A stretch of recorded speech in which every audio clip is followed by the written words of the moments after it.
연세 한국어 6 연세대학교 출판부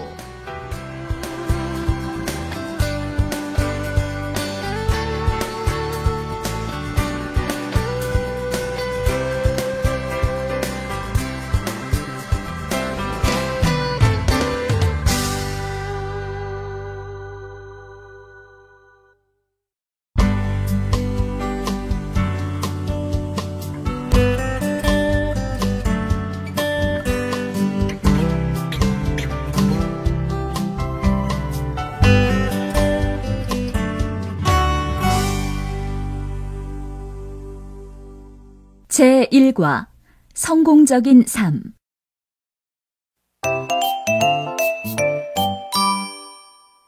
1항 성공한 인물 들으십시오.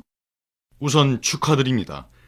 한국인으로서는 최초로 국제기구의 수장이 되셨는데요. 소감을 말씀해 주십시오. 국민 여러분이 보내주신 한결같은 지지와 성원에 감사할 따름입니다.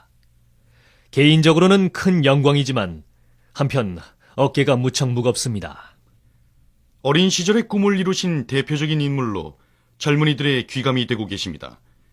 구체적으로 외교관의 꿈을 가지게 된 계기가 있으셨습니까? 어렸을 때는 막연히 세계 여기저기를 누비며 나라를 위한 일을 하고 싶다는 생각을 했는데 고등학교 때 선생님께서 너는 외교관이 되면 참 좋겠다는 말씀을 해주셨습니다. 제 꿈이 구체화되는 순간이었지요. 지금 이런 자리에 오르시기까지 위기나 시련도 많으셨을 텐데 어떻게 극복하셨는지 알고 싶습니다. 더불어 인생을 성공으로 이끈 좌우명이 있다면 말씀해 주십시오. 위기나 시련으로 주저앉고 싶을 때마다 실패가 두려워 아무것도 못하느니 실패하더라도 한번 해보는 게 낫다는 생각으로 새로운 도전을 시도했습니다. 그러다 보니 위기와 시련이 어느새 기회로 바뀌어 있더군요. 그러니까 아마도 이것이 제 인생의 좌우명인 듯 싶습니다. 마지막으로 최근 세계적인 화두가 되고 있는 인권 문제에 대해서 어떻게 생각하시는지 듣고 싶습니다. 인간은 인간이기 때문에 가지는 권리가 분명히 있으며 이것은 이유를 막론하고 침해될 수 없다고 믿습니다. 따라서 이것을 지키는 것이야말로 어떤 어려움이 따를지라도 제가 노력해야 할 부분이라고 생각합니다. 좋은 말씀 감사합니다.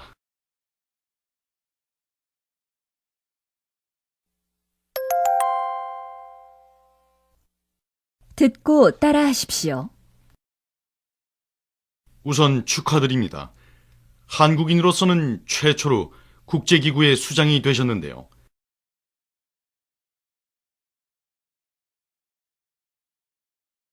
소감을 말씀해 주십시오.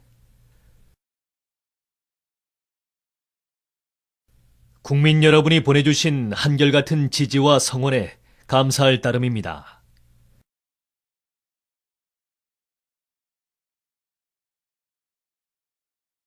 개인적으로는 큰 영광이지만 한편 어깨가 무척 무겁습니다.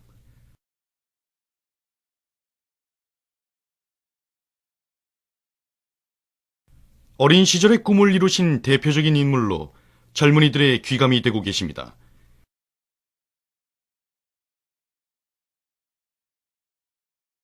구체적으로 외교관의 꿈을 가지게 된 계기가 있으셨습니까?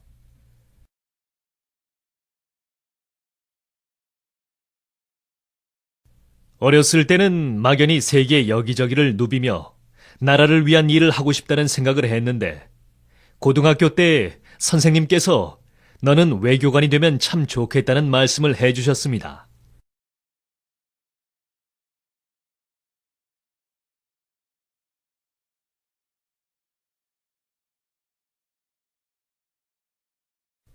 제 꿈이 구체화되는 순간이었지요. 지금 이런 자리에 오르시기까지 위기나 시련도 많으셨을 텐데 어떻게 극복하셨는지 알고 싶습니다.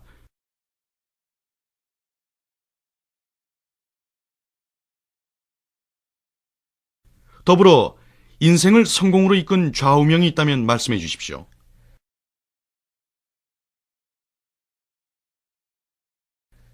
위기나 시련으로 주저앉고 싶을 때마다 실패가 두려워 아무것도 못하느니 실패하더라도 한번 해보는 게 낫다는 생각으로 새로운 도전을 시도했습니다.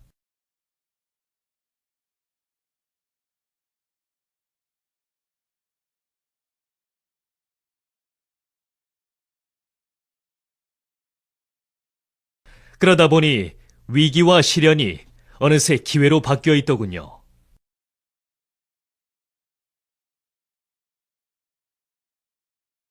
그러니까 아마도 이것이 제 인생의 좌우명인 듯 싶습니다.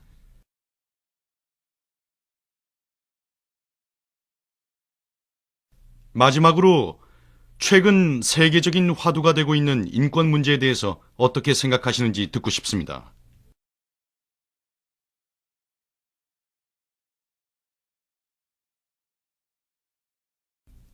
인간은 인간이기 때문에 가지는 권리가 분명히 있으며 이것은 이유를 막론하고 침해될 수 없다고 믿습니다.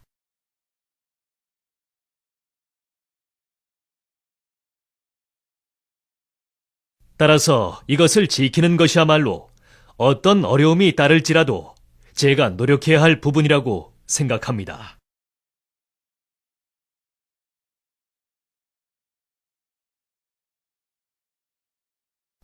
좋은 말씀 감사합니다.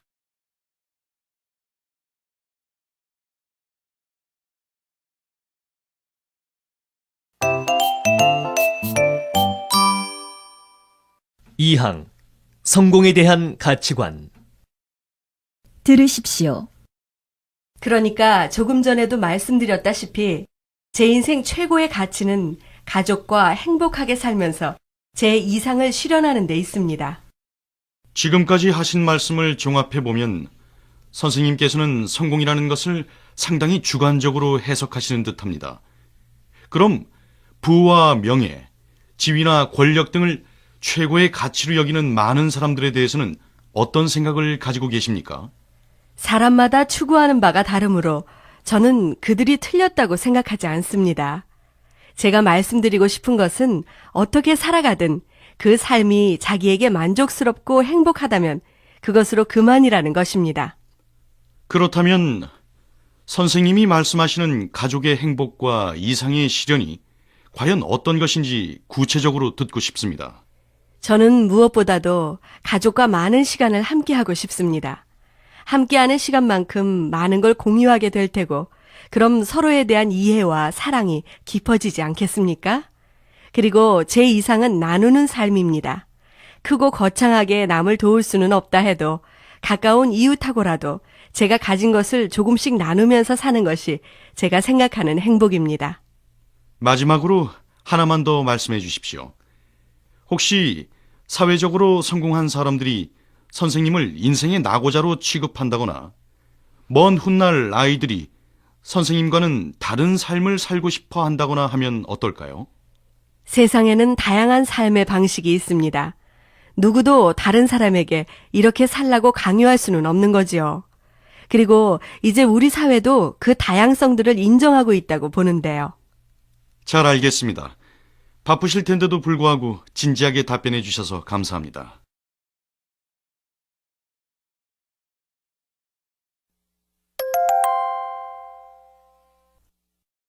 듣고 따라하십시오.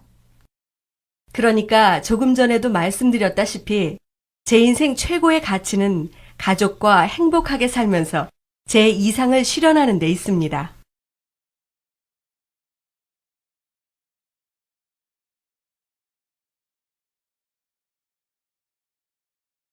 지금까지 하신 말씀을 종합해보면 선생님께서는 성공이라는 것을 상당히 주관적으로 해석하시는 듯합니다.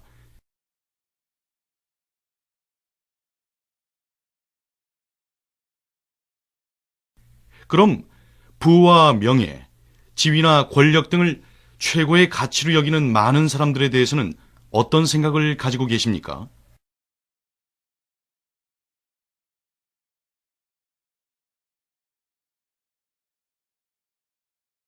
사람마다 추구하는 바가 다르므로 저는 그들이 틀렸다고 생각하지 않습니다.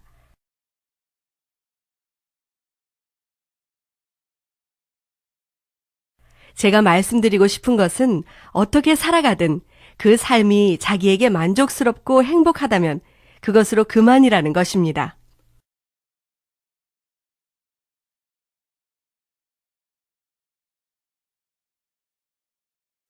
그렇다면 선생님이 말씀하시는 가족의 행복과 이상의 시련이 과연 어떤 것인지 구체적으로 듣고 싶습니다.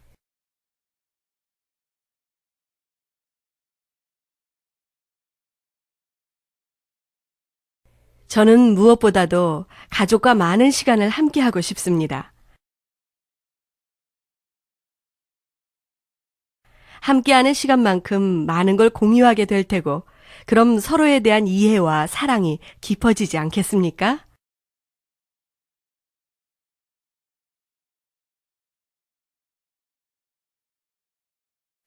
그리고 제 이상은 나누는 삶입니다.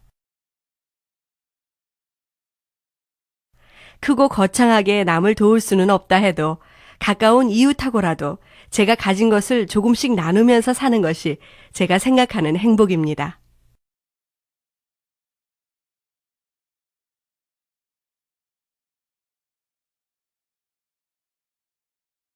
마지막으로 하나만 더 말씀해 주십시오.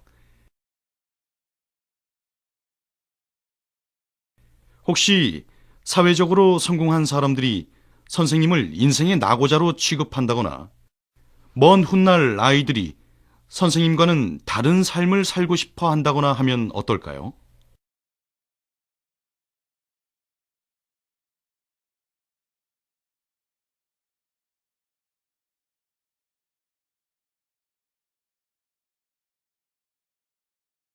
세상에는 다양한 삶의 방식이 있습니다. 누구도 다른 사람에게 이렇게 살라고 강요할 수는 없는 거지요.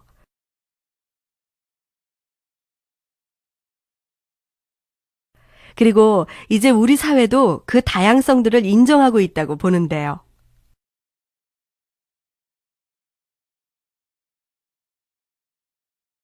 잘 알겠습니다. 바쁘실 텐데도 불구하고 진지하게 답변해 주셔서 감사합니다.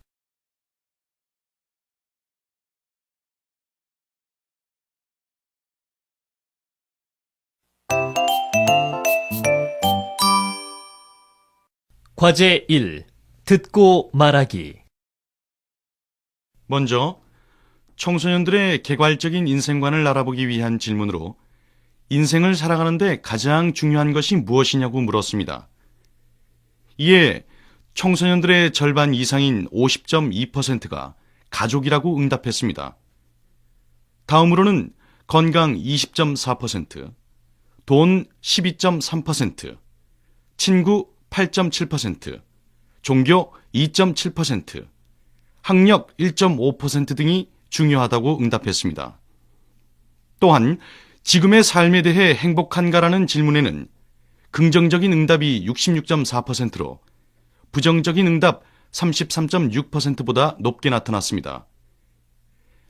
향후 직업 선택 시 중요하게 고려하는 것은 능력 발휘 33.2%, 적성 32.8%로 능력 발휘와 적성을 가장 중요하게 보았으며 그 외에 경제적 수입, 직업의 장래성 등의 순이었습니다.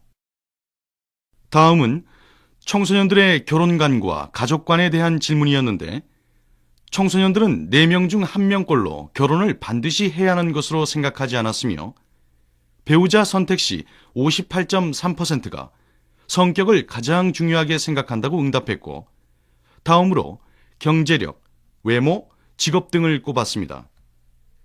결혼 후 자녀는 평균 2.09명을 희망했고 딸을 선호한다는 응답이 33.5%로 19.4%의 아들을 선호한다는 응답보다 높았습니다. 한편 결혼 후 부모님을 모시고 사는 것에 대해서는 66.8%가 긍정적으로 응답했습니다. 청소년들의 사회 국가관에 대해서는 79.1%의 청소년이 우리 사회가 공정하지 못하다고 보고 있었으며 대통령 선거에 대해서는 54.9%가 관심이 없다고 응답했습니다. 존경하는 인물에 대한 질문에는 1,592명이 부모님을 가장 존경한다고 응답했고 세종대왕, 이순신, 빌 게이츠, 선생님, 헬렌 켈러, 유관순 등이 뒤를 이었습니다. 역대 대통령 중에 존경하는 인물이 없다는 응답이 65.8%였으며 있다고 응답한 경우에는 김대중 대통령이 18.3%, 박정희 대통령이 1.4%였습니다. 국가관과 관련해서는 이 나라에 태어난 것이 자랑스럽다는 응답이 68.5%였으나 나라가 위급하면 무엇이든 하겠는가라는 질문에는 39.4%만이 긍정적으로 응답했습니다. 또한 나라의 발전이 곧 나의 발전인가라는 질문에는 51.1%가 긍정적으로 응답하고 있어 청소년의 국가관에서 개인 지향적인 성향을 읽을 수 있었습니다. 마지막으로 청소년들의 통일관 및 다문화 의식에 대한 조사를 실시했습니다.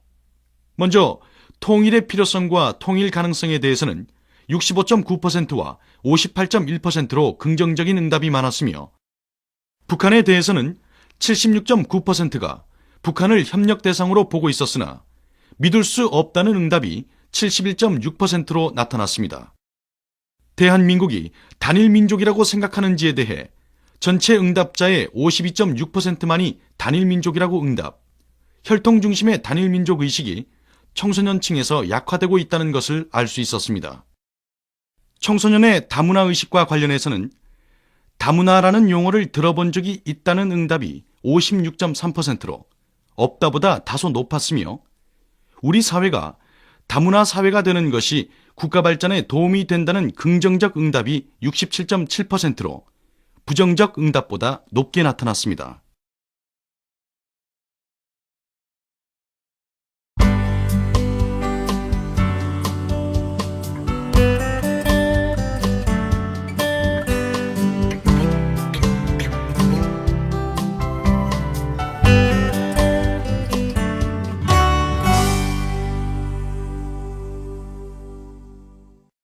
제2과 더불어 사는 사회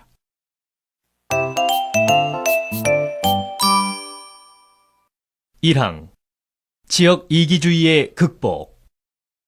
들으십시오. 오늘 공청회는 구민 여러분께 화장장 건립에 대해 이해를 구하고 이 계획에 협조해 주십사 하는 취지에서 열리게 되었습니다. 먼저 화장장을 세워야 할 필요성에 대해 알고 싶은데요. 여러분도 아시다시피 최근 10여 년간 급속도로 화장이 늘고 있지만 화장 시설과 납골 시설은 상당히 부족합니다. 시설 건립과 확장이 시급한 상황입니다. 보다 일찍부터 장래 문화의 변화를 예측하고 준비했던들 지금과 같은 급박한 상황에 이르지는 않았을 텐데요. 그런데 왜 하필이면 우리 구에 화장장을 설치해야 하는 겁니까? 현재 우리 구민의 약 60%가 화장을 희망하고 있는 것으로 나타났습니다. 우리 구에 화장장을 유치할 경우 이용료의 부담도 줄고 정부에서 지원을 받아 공공시설도 확충할 수 있다는 이점이 있습니다. 아무리 그렇다 하더라도 수확할 때 유해물질이 발생할 것은 뻔한 일입니다. 그로 인한 환경 피해도 피할 수가 없고요. 그래서 위치를 주거 지역에서 가능한 한 먼 곳으로 선정할 계획입니다. 또 오염물질과 악취가 발생하지 않도록 최첨단 시설을 갖추고 공원형으로 건립하여 혐오시설이 아닌 생활 편의시설로 인식되도록 하겠습니다. 여러분의 많은 협조를 부탁드리겠습니다.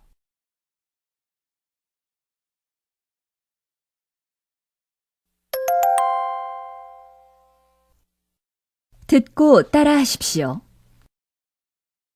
오늘 공청회는 구민 여러분께 화장장 건립에 대해 이해를 구하고 이 계획에 협조해 주십사 하는 취지에서 열리게 되었습니다.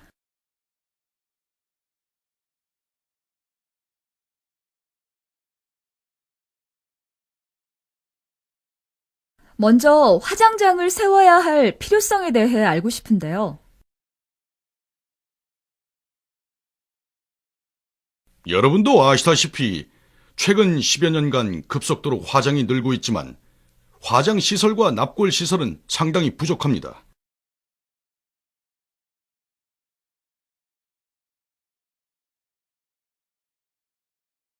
시설 건립과 확장이 시급한 상황입니다. 보다 일찍부터 장내 문화의 변화를 예측하고 준비했던들 지금과 같은 급박한 상황에 이르지는 않았을 텐데요.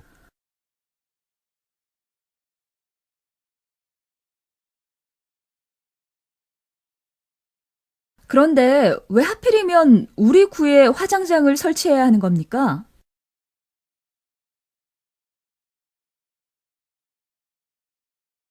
현재 우리 구민의 약 60%가 화장을 희망하고 있는 것으로 나타났습니다.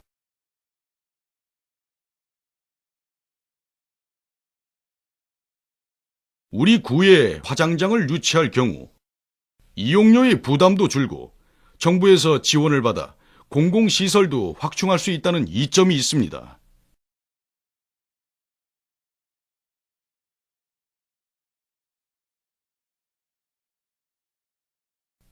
아무리 그렇다 하더라도 수각할 때 유해물질이 발생할 것은 뻔한 일입니다.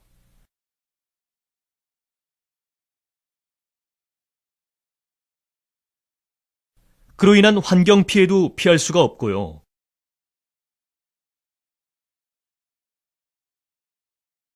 그래서 위치를 주거 지역에서 가능한 한 먼 곳으로 선정할 계획입니다.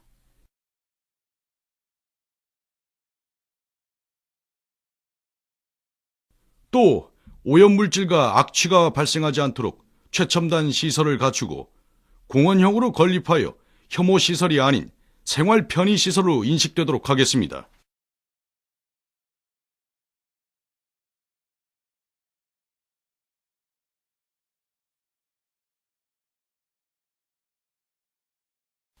여러분의 많은 협조를 부탁드리겠습니다.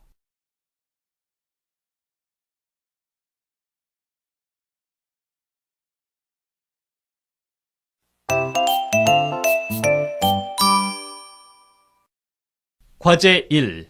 듣고 말하기. 경상남도 부산시 주민들이 혐오시설로 기피 대상이 되어온 쓰레기 소각장 유치를 놓고 치열한 경쟁을 벌여 관심을 모으고 있습니다.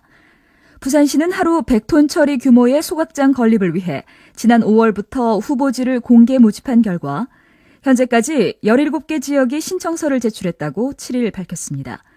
이 같은 현상은 IMF 외환위기 이후 지방자치단체의 재정 상태가 악화되어 지역의 여러 사업 해결이 어려워진 상황에서 도가 상당히 유리한 조건을 제시했기 때문인 것으로 보입니다. 경상남도는 쓰레기 소각장 유치 지역에 대해 환경영향평가를 실시한 뒤 정도에 따라 해당 지역 주민에게 10억 원 상당을 현금으로 보상하고 주민들을 소각장 경비원으로 채용한다는 조건을 제시하고 있습니다.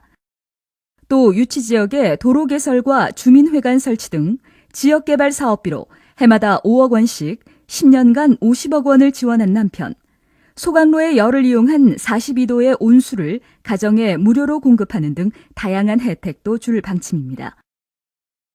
지역 선택 방법에 대해서는 신청 지역 가운데 먼저 3개소를 선택한 뒤 선정위원회를 열어 후보지를 최종적으로 결정할 예정입니다. 이처럼 혐오시설 후보지를 공개적으로 뽑는 방식은 지역 이기주의 현상 등으로 혐오시설 건립에 어려움을 겪고 있는 다른 지방자치단체에 좋은 사례가 될 것으로 보입니다.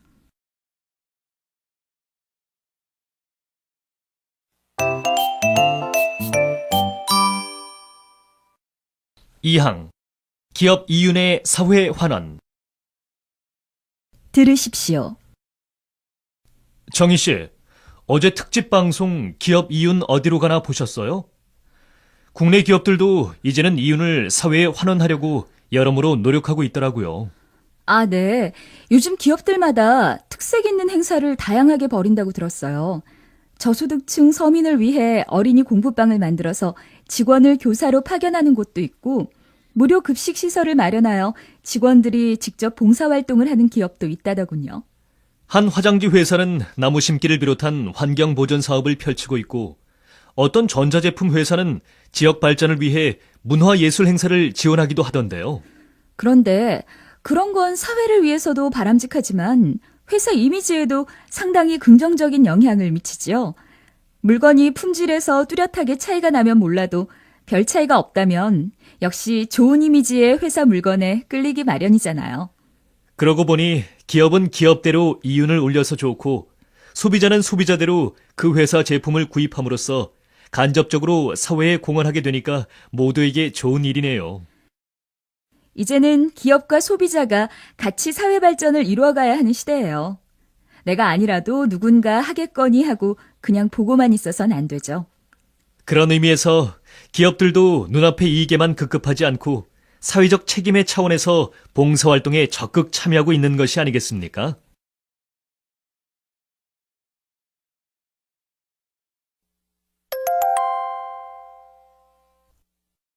듣고 따라하십시오.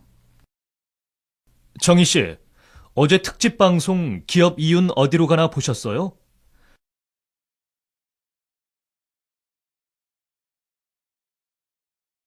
국내 기업들도 이제는 이윤을 사회에 환원하려고 여러모로 노력하고 있더라고요.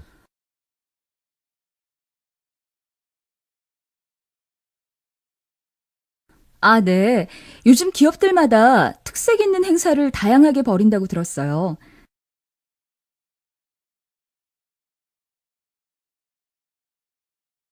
저소득층 서민을 위해 어린이 공부방을 만들어서 직원을 교사로 파견하는 곳도 있고, 무료 급식 시설을 마련하여 직원들이 직접 봉사활동을 하는 기업도 있다더군요.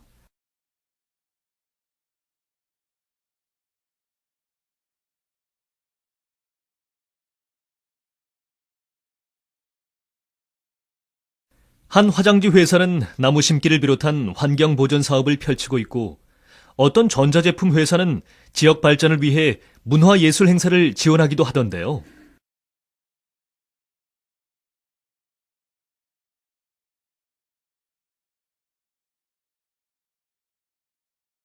그런데 그런 건 사회를 위해서도 바람직하지만 회사 이미지에도 상당히 긍정적인 영향을 미치지요.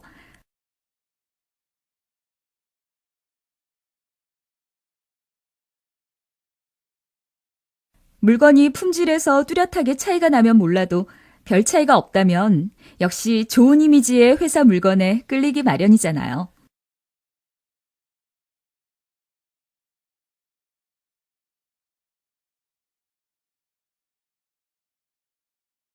그러고 보니 기업은 기업대로 이윤을 올려서 좋고 소비자는 소비자대로 그 회사 제품을 구입함으로써 간접적으로 사회에 공헌하게 되니까 모두에게 좋은 일이네요.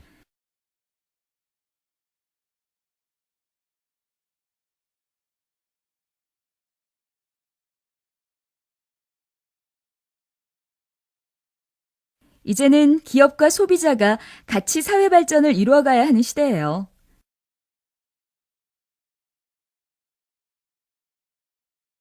내가 아니라도 누군가 하겠거니 하고 그냥 보고만 있어선 안 되죠.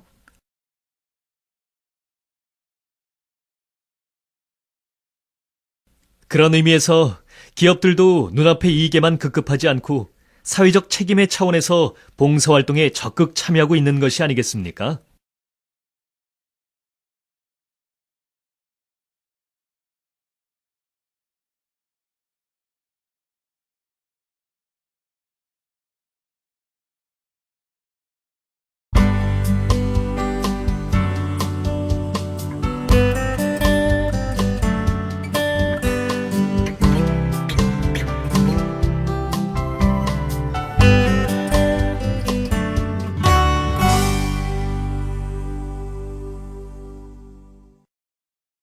제3과 남성과 여성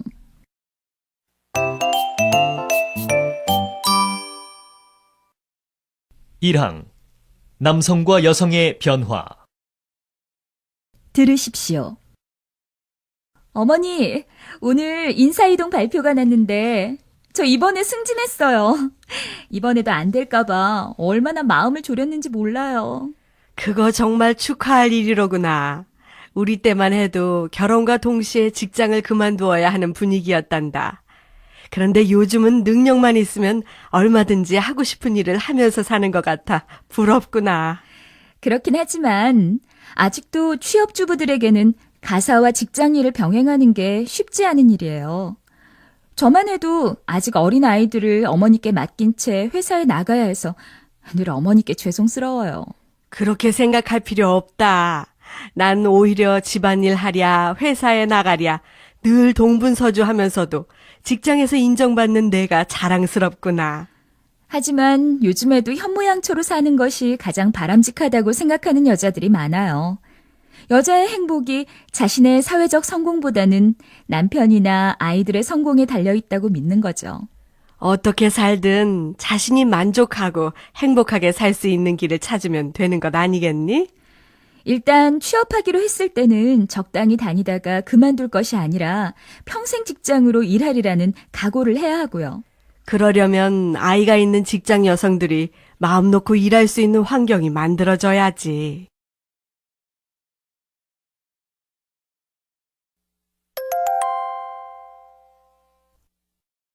듣고 따라하십시오. 어머니, 오늘 인사이동 발표가 났는데 저 이번에 승진했어요.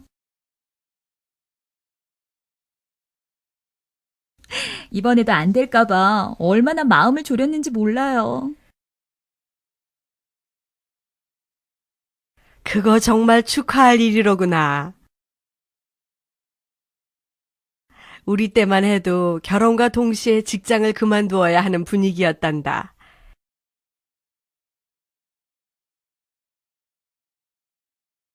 그런데 요즘은 능력만 있으면 얼마든지 하고 싶은 일을 하면서 사는 것 같아 부럽구나.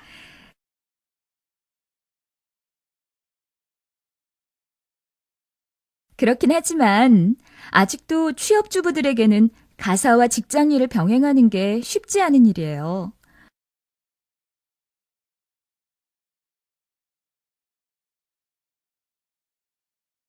저만 해도 아직 어린 아이들을 어머니께 맡긴 채 회사에 나가야 해서 늘 어머니께 죄송스러워요.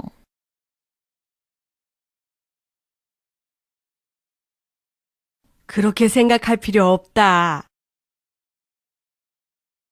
난 오히려 집안일 하랴, 회사에 나가랴, 늘 동분서주하면서도 직장에서 인정받는 내가 자랑스럽구나.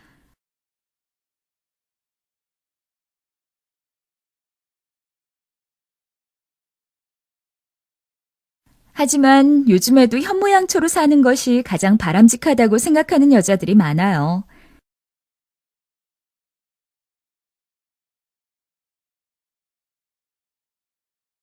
여자의 행복이 자신의 사회적 성공보다는 남편이나 아이들의 성공에 달려있다고 믿는 거죠.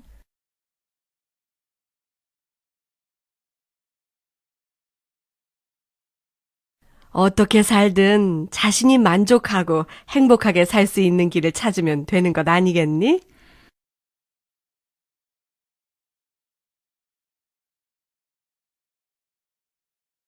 일단 취업하기로 했을 때는 적당히 다니다가 그만둘 것이 아니라 평생 직장으로 일하리라는 각오를 해야 하고요.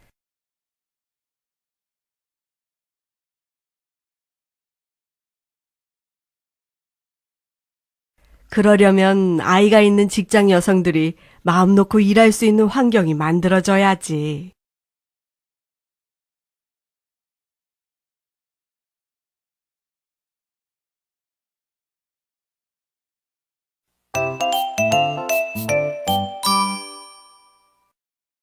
이항 바람직한 성 역할. 들으십시오. 부장님, 저 이번에 1년간의 휴직 신청을 좀 하려고 하는데요. 아니, 휴직이라니? 그게 무슨 말인가? 내 이번에 자네에게 큰 일을 맡기려고 했는데. 다름이 아니라 부장님도 아시다시피 지난달에 제 집사람이 출산을 했지 않습니까? 그런데 직장에 다니는 아내가 안심하고 아기를 맡길 만한 데가 없어서요. 그래서 아내와 이 문제에 대해 심사숙고한 끝에 제가 휴직을 하기로 결정을 했습니다. 그래도 그렇지. 아이는 엄마가 돌봐야 하는 것 아닌가? 저는 아이를 반드시 엄마가 키워야 한다고는 생각하지 않습니다.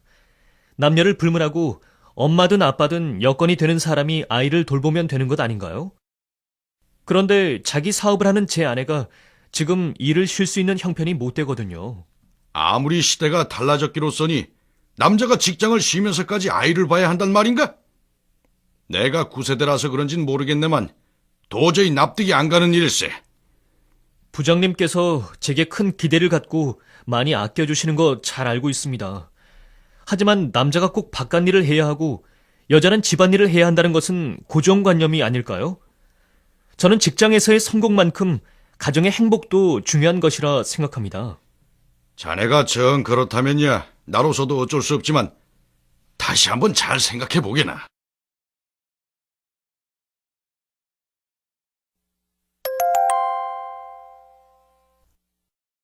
듣고 따라하십시오. 부장님, 저 이번에 1년간의 휴직 신청을 좀 하려고 하는데요.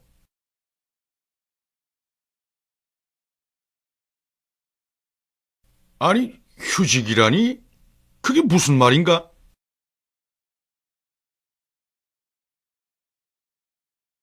내 이번에 자네에게 큰 일을 맡기려고 했는데. 다름이 아니라 부장님도 아시다시피 지난달에 제 집사람이 출산을 했지 않습니까?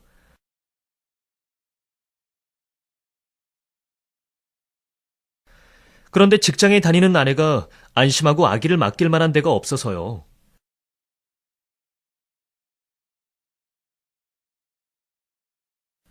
그래서 아내와 이 문제에 대해 심사숙고한 끝에 제가 휴직을 하기로 결정을 했습니다.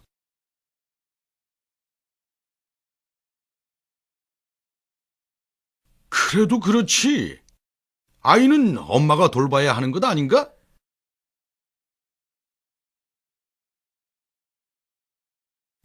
저는 아이를 반드시 엄마가 키워야 한다고는 생각하지 않습니다.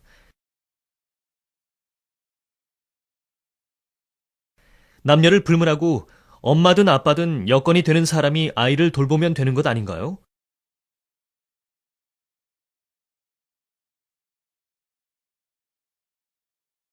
그런데 자기 사업을 하는 제 아내가 지금 일을 쉴 수 있는 형편이 못 되거든요.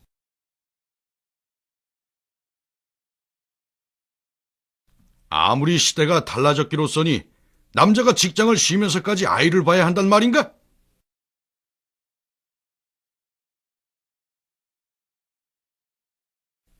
내가 9세대라서 그런진 모르겠네만 도저히 납득이 안 가는 일일세.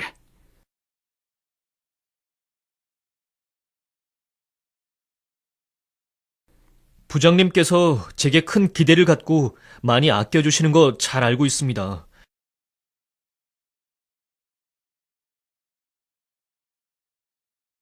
하지만 남자가 꼭 바깥일을 해야 하고 여자는 집안일을 해야 한다는 것은 고정관념이 아닐까요?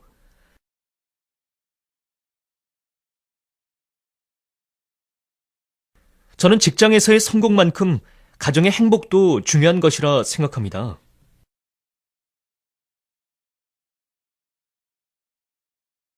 자네가 정 그렇다면야 나로서도 어쩔 수 없지만 다시 한번 잘 생각해 보게나.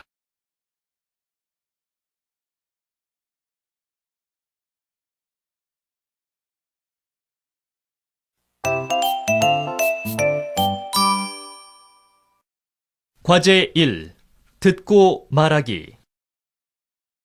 여성의 사회 진출 확대와 전문직 여성의 증가 등의 영향으로 집에서 아이를 돌보거나 살림을 떠맡는 남성 전업주부가 급증하고 있습니다.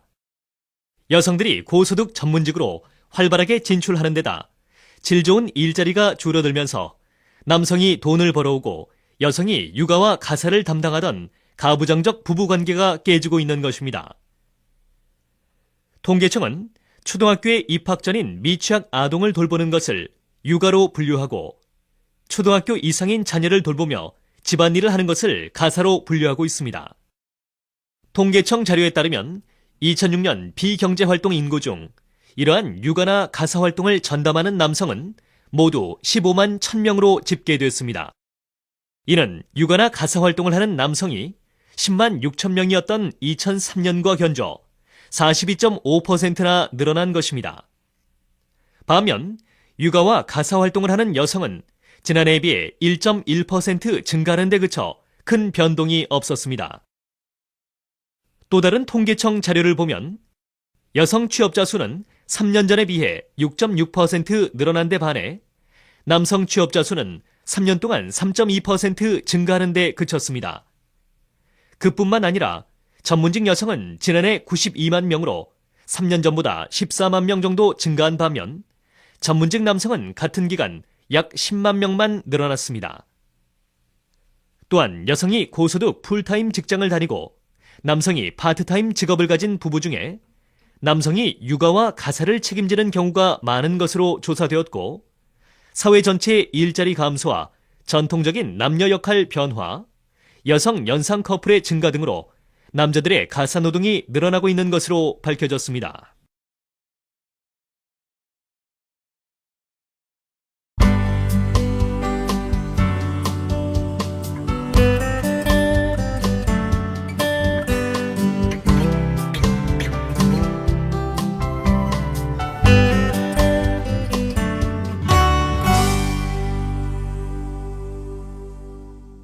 제4과 바른 선택.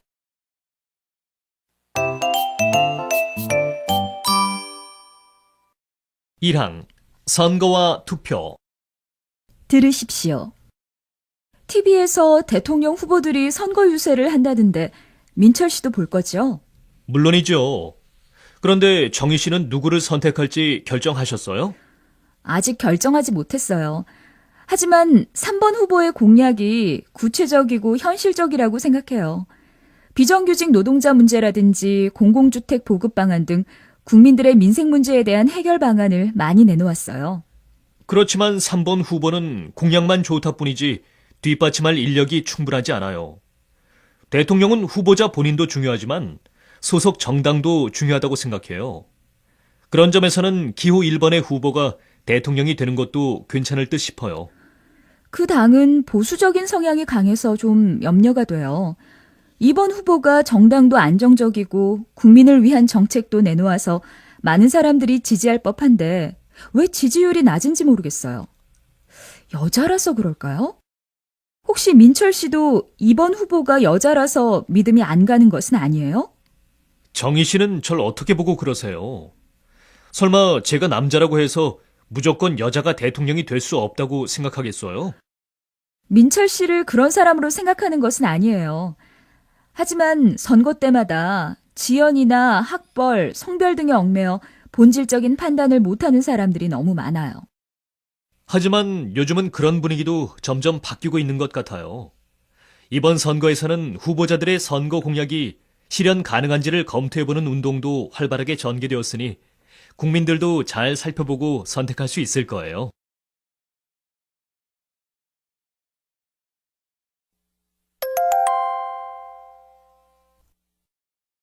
듣고 따라하십시오. TV에서 대통령 후보들이 선거 유세를 한다던데 민철 씨도 볼 거죠?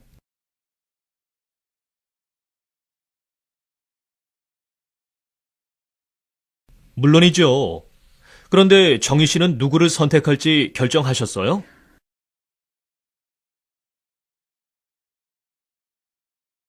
아직 결정하지 못했어요.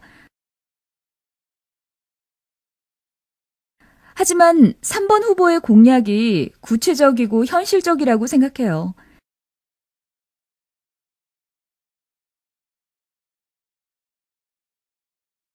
비정규직 노동자 문제라든지 공공주택 보급 방안 등 국민들의 민생 문제에 대한 해결 방안을 많이 내놓았어요.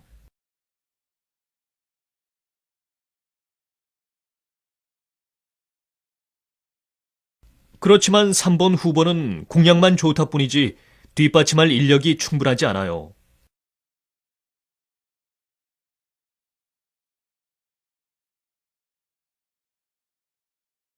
대통령은 후보자 본인도 중요하지만 소속 정당도 중요하다고 생각해요.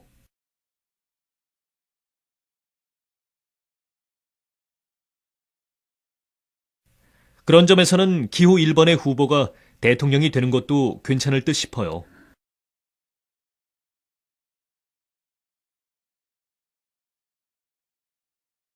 그 당은 보수적인 성향이 강해서 좀 염려가 돼요.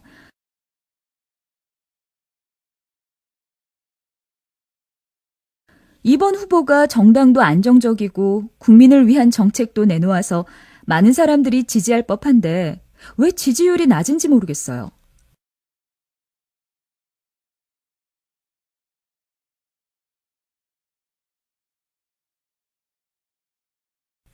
여자라서 그럴까요?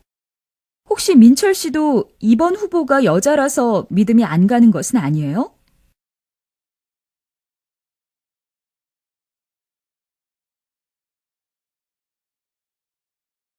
정희 씨는 절 어떻게 보고 그러세요?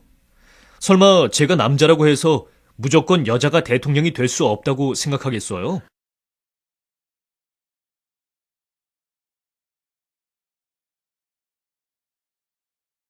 민철 씨를 그런 사람으로 생각하는 것은 아니에요. 하지만 선거 때마다 지연이나 학벌, 성별 등에 얽매여 본질적인 판단을 못하는 사람들이 너무 많아요.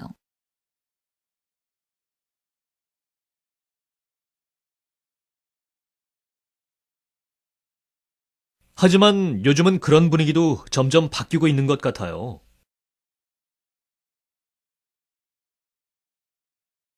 이번 선거에서는 후보자들의 선거 공약이 실현 가능한지를 검토해보는 운동도 활발하게 전개되었으니 국민들도 잘 살펴보고 선택할 수 있을 거예요.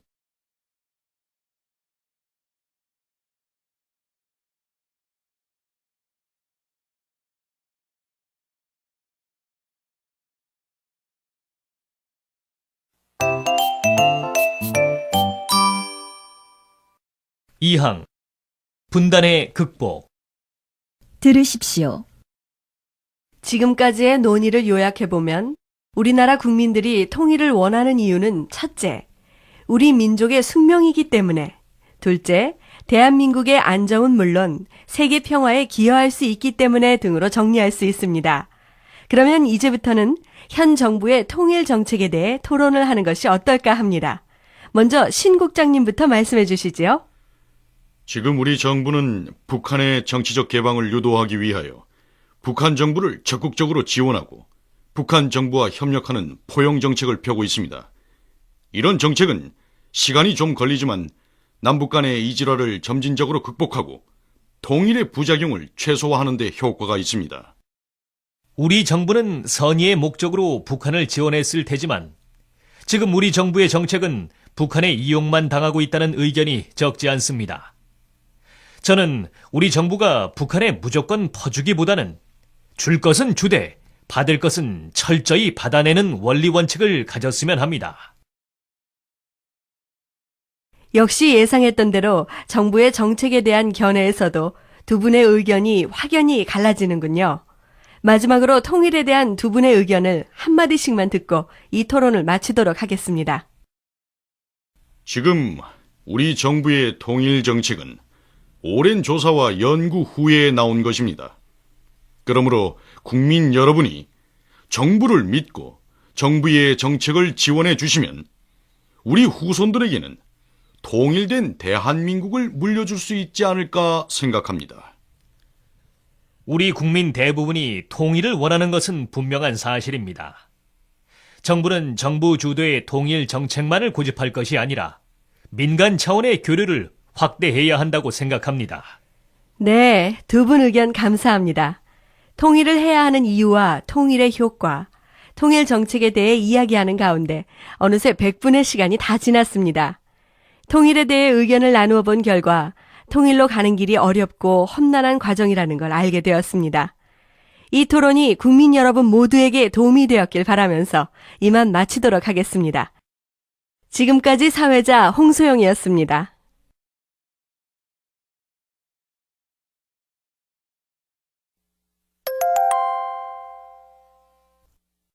듣고 따라하십시오.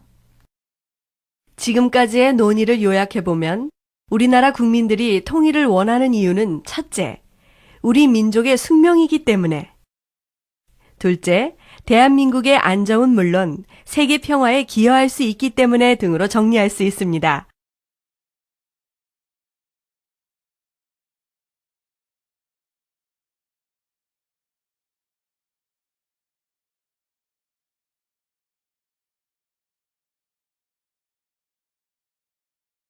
그러면 이제부터는 현 정부의 통일 정책에 대해 토론을 하는 것이 어떨까 합니다.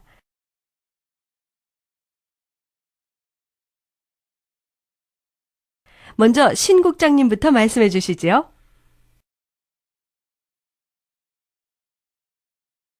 지금 우리 정부는 북한의 정치적 개방을 유도하기 위하여 북한 정부를 적극적으로 지원하고 북한 정부와 협력하는 포용 정책을 펴고 있습니다.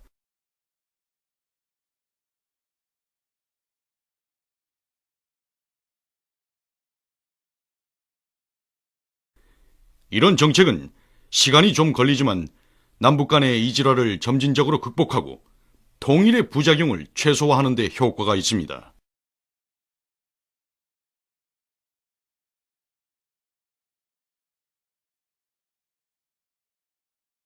우리 정부는 선의의 목적으로 북한을 지원했을 테지만 지금 우리 정부의 정책은 북한의 이용만 당하고 있다는 의견이 적지 않습니다.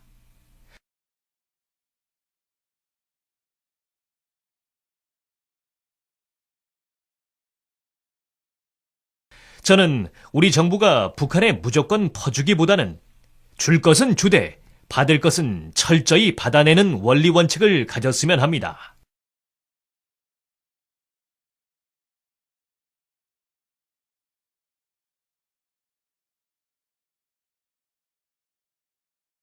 역시 예상했던 대로 정부의 정책에 대한 견해에서도 두 분의 의견이 확연히 갈라지는군요.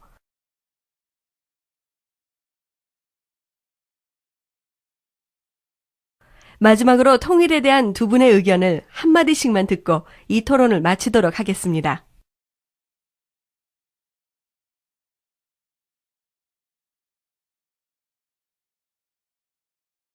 지금 우리 정부의 통일 정책은 오랜 조사와 연구 후에 나온 것입니다.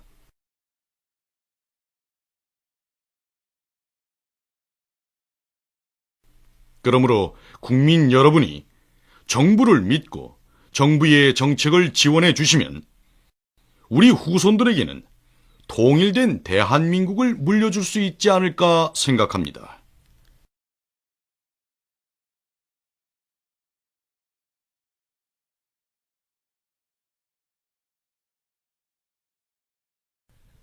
우리 국민 대부분이 통일을 원하는 것은 분명한 사실입니다.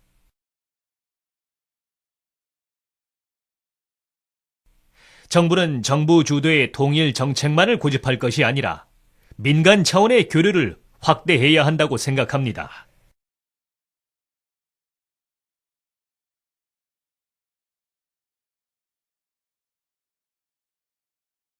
네, 두 분 의견 감사합니다.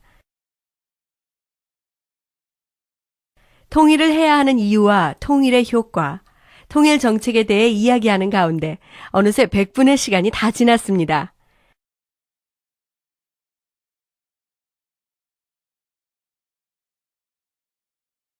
통일에 대해 의견을 나누어 본 결과 통일로 가는 길이 어렵고 험난한 과정이라는 걸 알게 되었습니다.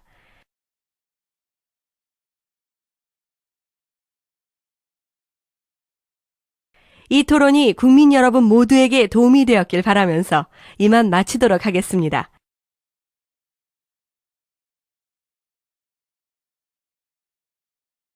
지금까지 사회자 홍소영이었습니다.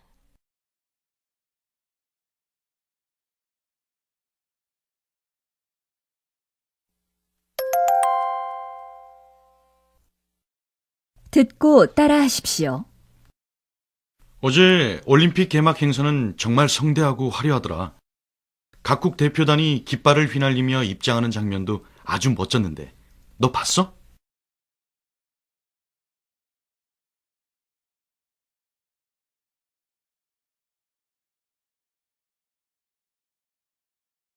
물론 봤지. 내가 얼마나 손꼽아 기다려왔는데. 더군다나 전쟁 중이거나 분단된 나라들이 손에 손을 잡고 입장하는 모습은 너무 감격적이었어.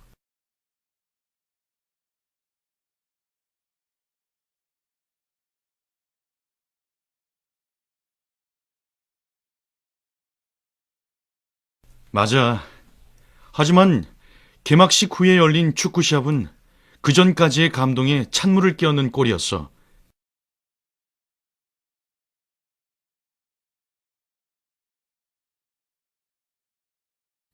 선수들의 반칙도 그렇고 심판 판정도 편파적인 탓에 도저히 경기를 지켜볼 수가 없더라고.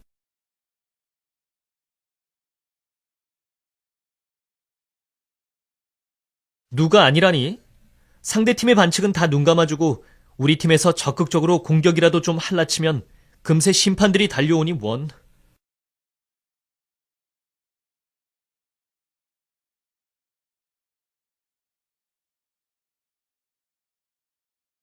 나도 어찌나 화가 나던지. 지난 대회 때하고는 영 대조적이야.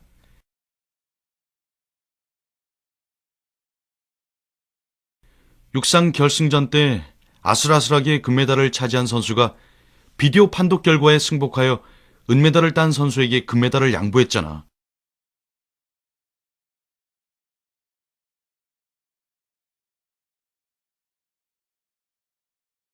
그랬었지. 그런데 2등을 했던 선수도 역시 금메달을 양보하면서 시상대에서까지도 서로 윗자리로 미는 모습은 정말 흐뭇했어.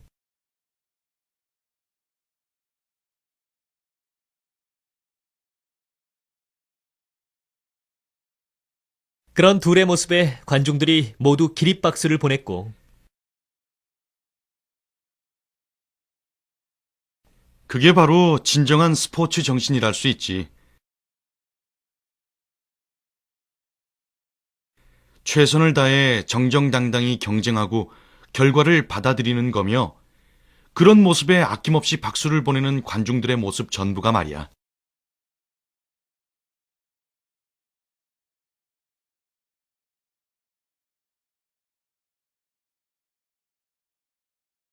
내 말이 맞다.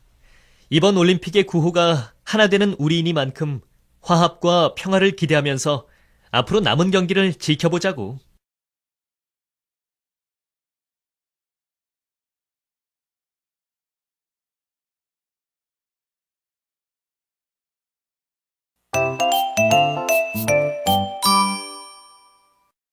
이항 스포츠 정신. 들으십시오. 어제 올림픽 개막 행사는 정말 성대하고 화려하더라. 각국 대표단이 깃발을 휘날리며 입장하는 장면도 아주 멋졌는데. 너 봤어? 물론 봤지. 내가 얼마나 손꼽아 기다려왔는데. 더군다나 전쟁 중이거나 분단된 나라들이 손에 손을 잡고 입장하는 모습은 너무 감격적이었어. 맞아. 하지만 개막식 후에 열린 축구 시합은 그전까지의 감동에 찬물을 끼얹는 꼴이었어. 선수들의 반칙도 그렇고 심판 판정도 편파적인 탓에 도저히 경기를 지켜볼 수가 없더라고. 누가 아니라니? 상대팀의 반칙은 다 눈 감아주고 우리 팀에서 적극적으로 공격이라도 좀 할라치면 금세 심판들이 달려오니 원. 나도 어찌나 화가 나던지. 지난 대회 때하고는 영 대조적이야. 육상 결승전 때 아슬아슬하게 그를 차지한 선수가 비디오 판독 결과에 승복하여 은메달을 딴 선수에게 금메달을 양보했잖아. 그랬었지. 그런데 2등을 했던 선수도 역시 금메달을 양보하면서 시상대에서까지도 서로 윗자리로 미는 모습은 정말 흐뭇했어. 그런 둘의 모습에 관중들이 모두 기립박수를 보냈고, 그게 바로 진정한 스포츠 정신이랄 수 있지. 최선을 다해 정정당당히 경쟁하고 결과를 받아들이는 거며, 그런 모습에 아낌없이 박수를 보내는 관중들의 모습 전부가 말이야. 내 말이 맞다. 이번 올림픽의 구호가 하나 되는 우리이니만큼 화합과 평화를 기대하면서 앞으로 남은 경기를 지켜보자고.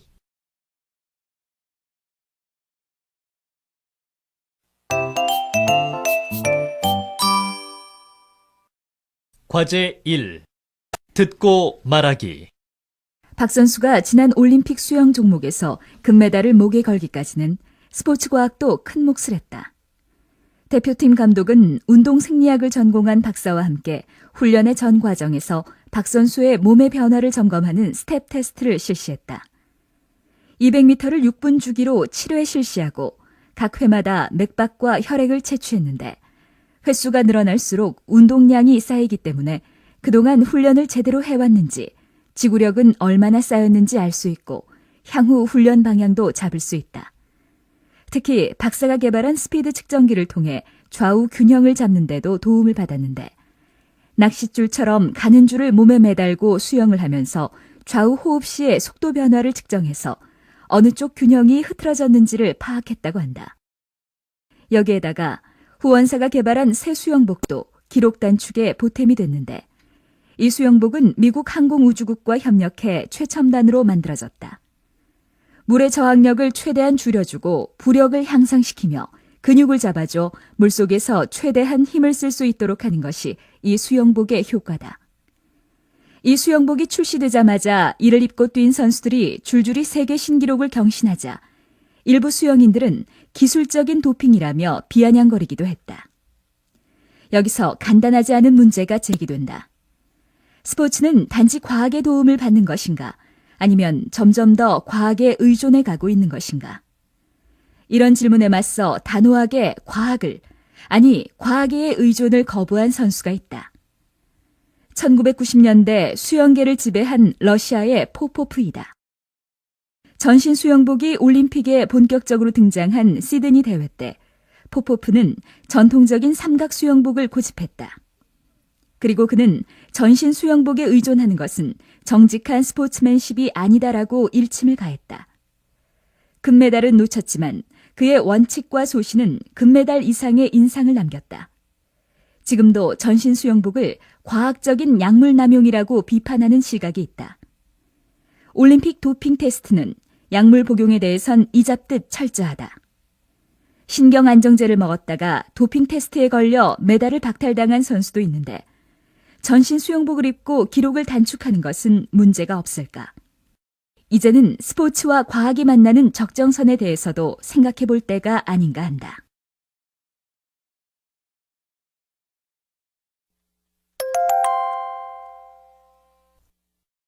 듣고 따라하십시오. 어휴, 힘들다. 좀 쉬자. 너도 물 좀 마실래?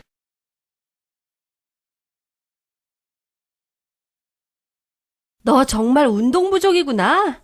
자, 이 스포츠 음료 마셔.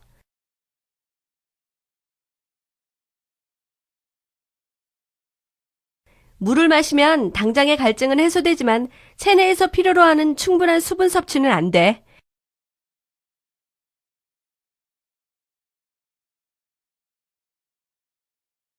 운동 중에 위에 부담을 줄 수도 있고.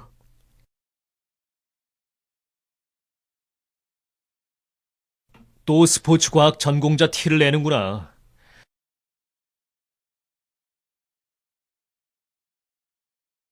그건 그렇고 이 운동화 어때?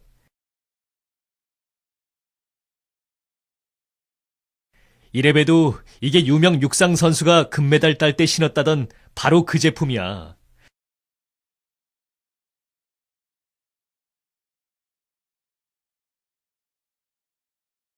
무게도 가볍고 땀도 안 나서 참 좋다.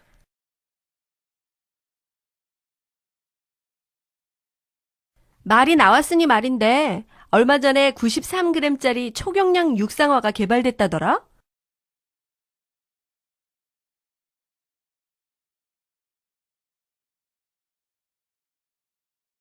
신발에 신고 있는 사실조차 잊을 정도라는데 실의 강도는 보통 실의 수천 배이고 신발 안에서 발이 미끄러지는 것도 완벽히 방지한대.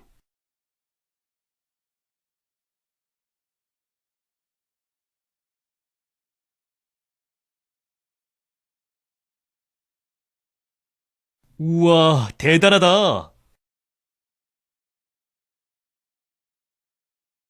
0.001초를 줄이기 위해 안간힘을 쓰는 단거리 선수들에게는 신발 몇 그램의 차이로 메달의 색깔도 달라질 수 있겠네.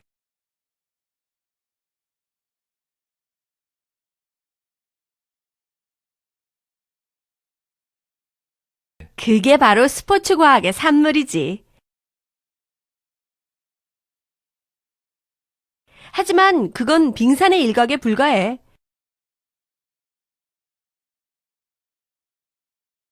선수들을 낱낱이 분석해서 개개인에게 맞는 최적의 프로그램을 개발하고 상대 선수의 경기 장면을 촬영해서 기술을 분석하고 대응 전략까지 개발하고 있어.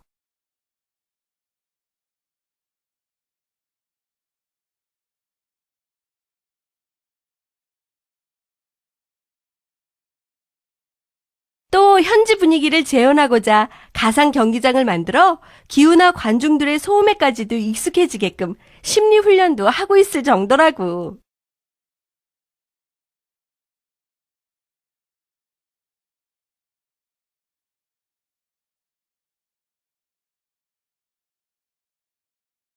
반세기 전만 해도 맨발의 마라토너가 세계를 제패했었는데 이쯤 되면 이젠 스포츠가 아니라 과학기술의 대결인 것 같구나.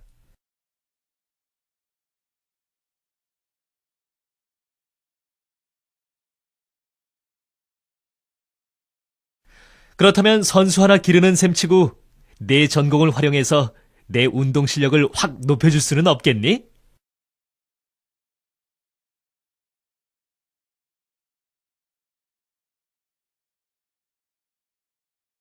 그런 좋은 운동화를 신었으면 남들만큼이라도 뛰어야 하련만 10분도 못 뛰고 주저앉는 내게는 모든 첨단 과학을 동원해도 불가능할 듯 싶구나.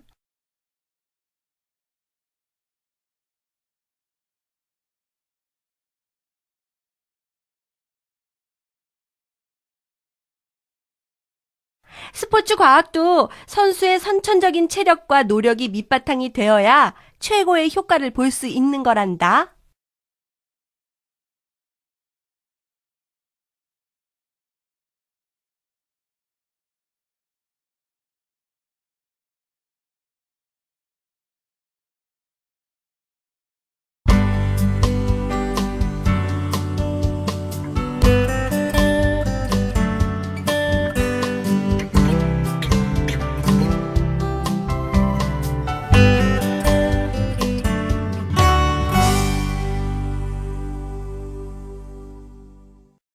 제5과 스포츠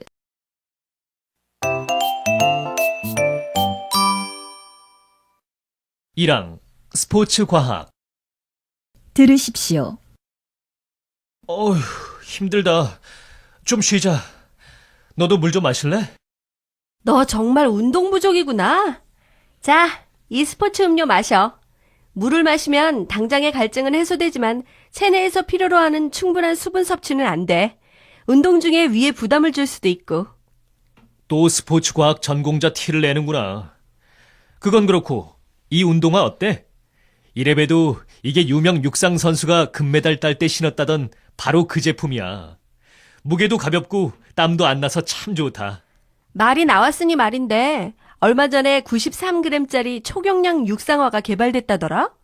신발에 신고 있는 사실조차 잊을 정도라는데 실의 강도는 보통 실의 수천 배이고 신발 안에서 발이 미끄러지는 것도 완벽히 방지한대.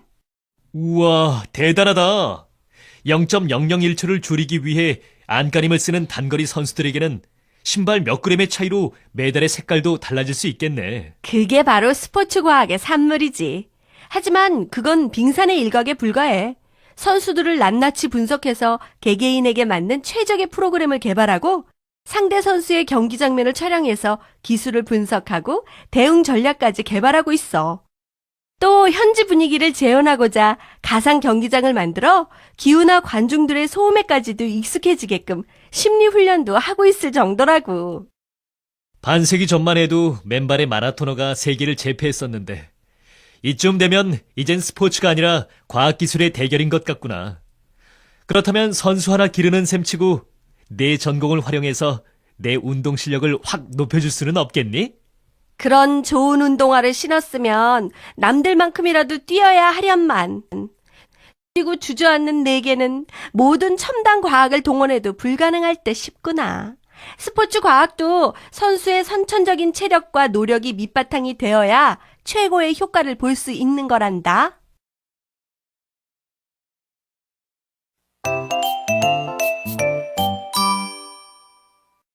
과제 1. 듣고 말하기. 오늘 드디어 반세기 만에 남북의 열차길이 뚫렸습니다. 이번 남북철도 시험 운행의 의미를 어떻게 보십니까? 이 장관님께서 이번 개통의 의미를 잠깐 설명해 주실까요? 어떻게 생각하시는지. 우선 우리가 남북의 분단을 생각할 때 늘 떠오르는 것이 녹슨 기관차였는데요. 이번에 드디어 경의선은 56년 만에, 그리고 동해선은 57년 만에 군사 분계선을 넘었습니다. 이 사실은 대단히 중요한 의미가 있다고 봅니다. 한마디로 민족의 혈관이 다시 이어진 것이 아닌가, 이렇게 생각을 합니다. 박 의원님께서도 같은 생각이신지 궁금하네요. 의견을 말씀해 주시겠습니까? 남북을 잇는 철도가 56년 만에 개통된 것에 대해서는 큰 역사적인 의미가 있다고 봅니다. 그렇지만 우리는 이것을 위해 상당히 많은 비용을 치렀습니다. 경의선하고 동해선을 합쳐보니까 한 53km 정도 되는데 그동안 정부가 들인 돈이 약 5,400억 원 정도입니다. 또 추가로 2,400억 원을 지원하기도 했고요. 이번 행사는 일회성 행사인데 그렇다면 아마 1km 달리는데 100억 원 이상이 쓰인 것입니다. 우리가 일회성 이벤트를 위해서 이런 막대한 돈을 북한에 제공해야 하는지 생각해 볼 여지가 있습니다. 만약에 우리가 다시 열차 시험 운행을 하자, 또 정기적으로 열차를 운행하자고 했을 때 북한이 다시 물자를 요구한다든지 또 다른 것을 요구하면 어떻게 할 것인가, 이런 점이 커다란 문제점으로 지적됩니다. 남북 철도 개통은 한반도의 평화와 안정에 기여함은 물론 장기적으로는 막대한 경제적 가치를 가질 것이라고 확신합니다. 반론 있으십니까? 정부는 북한에 다녀와서 여러 가지 청사진을 제시했는데 과연 그게 쉽게 이루어질 수 있는지 의심스럽습니다. 정부의 계획이 그대로 이루어진다면 북한을 개혁 개방으로 이끄는 지름길이 될 것이고 우리의 통일도 그만큼 앞당겨지겠지요. 하지만 북한이 하나씩 할 때마다 모든 것에 조건을 걸고 또 적지 않은 웃돈을 요구하고 있습니다. 이런 본질적인 부분들이 개선되지 않고서는 남북 간의 진정한 대화가 힘들다는 생각이 듭니다. 박 의원님의 말씀에 대해서는 저는 두 가지 면에서 다른 의견을 가지고 있습니다. 첫째, 남북 대화는 사실상 긴 기간이 걸린다는 것입니다. 그러므로 단기간에 손해와 이익을 계산하는 태도는 바람직하지 않습니다. 이번 철도 행사만 하더라도 약 6년 7개월이 걸렸습니다. 남북 철도를 연결하기 위해 무려 61회의 당국 간 회담이 있었고 거의 200일 동안 서로 의논을 하면서 오늘에 이르게 된 겁니다. 기찻길이라는 것은 한번 열면 그 다음 단계는 훨씬 더 쉬워질 수 있는 것입니다. 한번 열지 못하면 그 다음 단계를 기대할 수가 없는 거죠. 두 번째는 비용 문제입니다. 이번에 총 5,400억 원 정도가 들어갔는데 이 가운데 3,600억 원 이상이 남쪽 지역에 철도를 놓는데 경비가 들어간 것이고 북쪽 지역에 들어간 것은 1,800억 원입니다. 그런데 이 1,800억 원도 우리가 그냥 준 것이 아니라 차관으로 제공한 것입니다. 그냥 무상 제공한 것은 결코 아닙니다. 그게 나중에 받을 수 있을지는 두고 봐야 되겠습니다만 그동안 포용정책이라는 이름 아래 우리가 북한에 얼마나 갖다 주었는지 생각해 봐야 합니다. 적어도 10조 이상이 들어갔습니다. 물론 어느 정도 성과야 있었지만 투자한 비용에 비해 산출된 결과는 초라하기만 합니다. 그야말로 고비용 저효율 그 자체입니다. 이런 상태에서 북한에 대해서 퍼주기식 지원을 계속한다는 것은 다시 생각해 볼 여지가 있다고 봅니다. 한마디만 더 하겠습니다. 한국 경제에 있어서 가장 중요한 것은 한반도의 안보 위기를 관리하는 거라고 생각합니다. 2000년에 남북 정상 간 회담이 이루어지고 오늘 철도 임시 개통이 이루어지기까지 지속된 평화와 안정의 분위기가 바로 한국 경제가 단계적으로 성장할 수 있는 기반이 됩니다. 또한 외국인들이 한국에 투자할 수 있는 바탕도 되고요. 아시다시피 우리 주식시장이 700조입니다. 1%만 달라져도 지금 말씀하신 10조에 가까운 7조의 국부 부가가치가 달라지는 거죠. 우리가 들인 돈의 경제적 가치는 장기적으로 봐야 합니다.